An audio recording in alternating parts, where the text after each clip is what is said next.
Hello everyone, and a new video, reflections on what happened recently, which is the trial of assassination of Donald Trump. And I just want to tell you, who am I to reflect on such event? I'm Theresa Khalil, I'm a writer, a documentary filmmaker. I spent most of my life in the Arabic world and now I live in Europe, and I claim that I have a unique view which I'm sharing in this series. So the first thing that shocked me on what happened, and let me warn you first that I'm not into politics whatsoever, but this video is not related to politics as much as it's related to the human nature. So the first thing that shocked me, the reaction in the Arabic world, because what most people believe is that this was just a Hollywood movie. It was just fake. They believe in the conspiracy theory that, oh, they just faked all that. And this is so crazy. How is it possible that people can't differentiate between something that is real and something that is fake? You have people lost their lives in such tragedy and some injured, and how can you believe that this is all fake? And people lost their lives. What are you thinking? The other thing that shocked me was the reaction from young generation on TikTok. I'm not on TikTok whatsoever, and I'm not interested. But I watched some videos from TikTok on YouTube about the reactions, and majority of them are like maximum in their 20s, and they were like, "How this guy missed the bullet? How didn't he point better? Oh my God, I'm so disappointed. It's unfortunate that the bullet didn't hit him."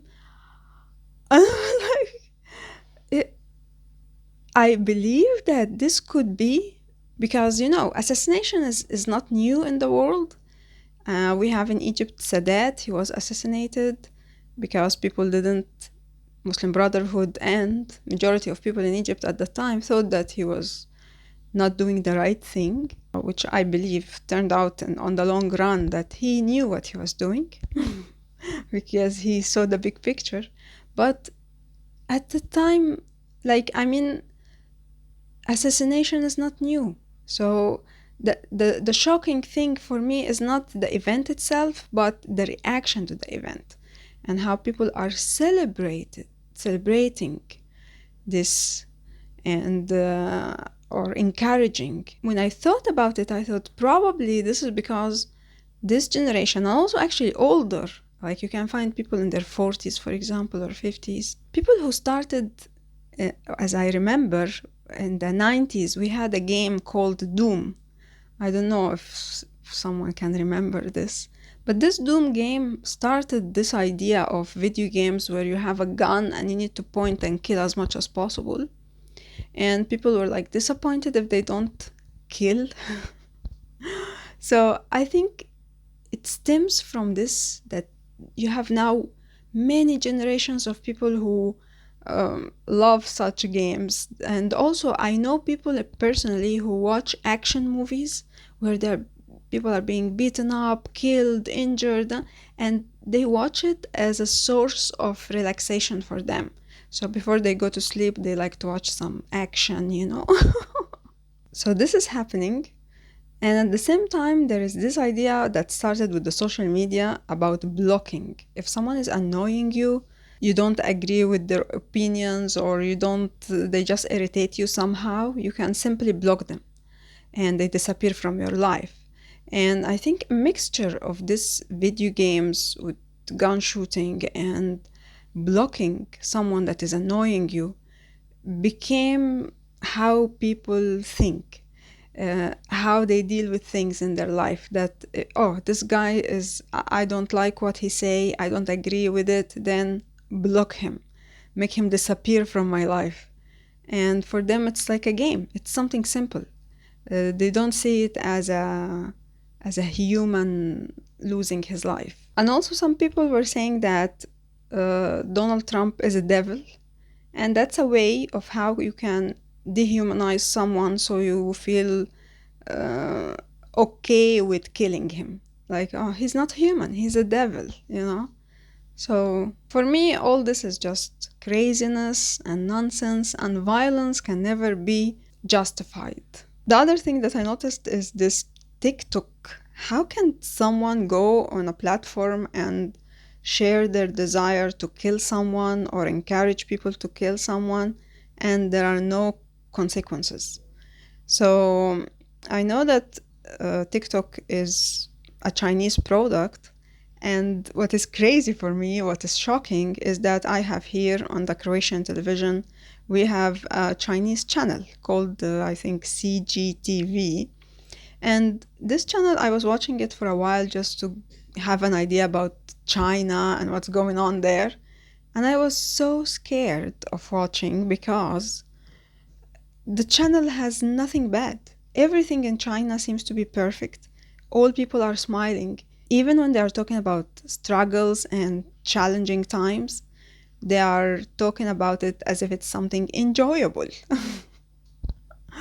So it looks really fake. And if this is the Chinese media, where you're not allowed to say anything bad, how is it possible that they also have such a platform that is, it seems, has no like restrictions? Because for example on YouTube, it is not that case. Like it was like that before, but then they started putting rules and things that you can say and can't say, and which I don't mind unless it's something crazy like the period of the virus and what was happening.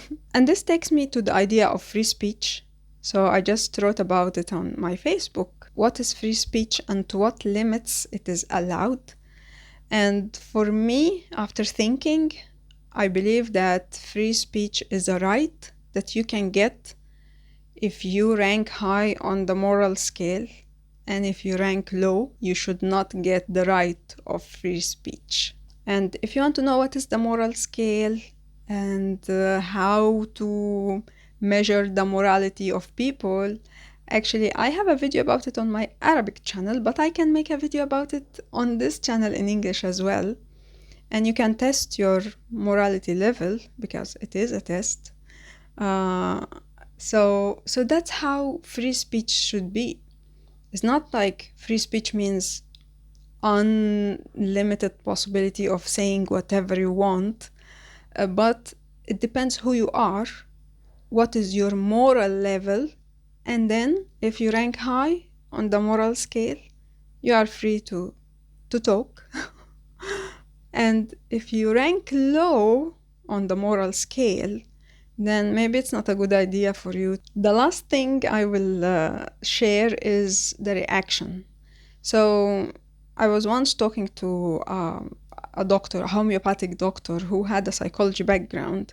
And I was talking to her about my childhood trauma and, you know, this victim mentality, which I shared in a previous video about asking children in Israel about the Egyptians.